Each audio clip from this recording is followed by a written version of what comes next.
এই টিউটোরিয়ালে আমরা দেখব কিভাবে আসলে টেক্সট কাজ করে। আমরা দুই ধরনের টেক্সট নিয়ে কাজ করতে পারি।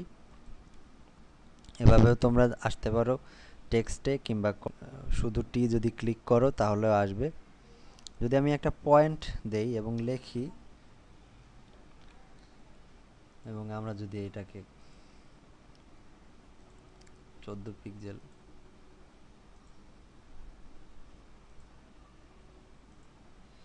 যদি আমরা এটাকে কমাইয়ে একটা সাইজের মধ্যে আনি, তাহলেই আমরা দেখতে পারবো যে এটা হচ্ছে পয়েন্ট টেক্সট।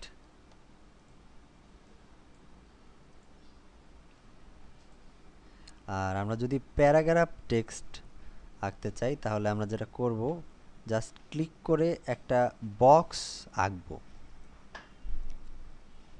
তার মধ্যে আমরা লিখব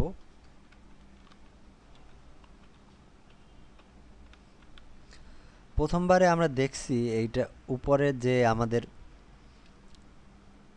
পয়েন্ট টেক্সটটা, যখন আমরা ফন্ট বেশি ছিল তখন এই ডকুমেন্টের বাইরে চলে গেছে, এবং সেটাকে আমাদের রিসাইজ করতে হয়েছে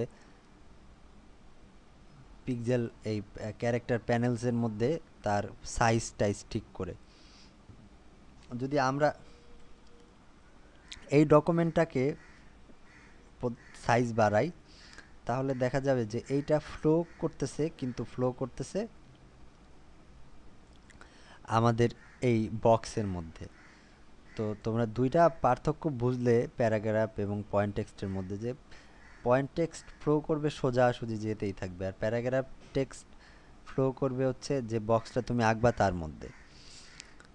এবং আমি সাজেস্ট করব যে যখন তোমরা বাটন কিংবা মেনু এইসব ক্রিয়েট করবা, তখন তুমি পয়েন্ট টেক্সট ইউজ করো, এবং যখন ব্লগ পোস্ট টোস্ট লিখবে কিংবা প্যারাগ্রাফের মধ্যে কিছু লিখবে যেটার অনেকগুলো টেক্সট, তখন তোমরা একটা বক্স এঁকে নাও, তাতে তোমাদের কাজ করতে সুবিধা হবে।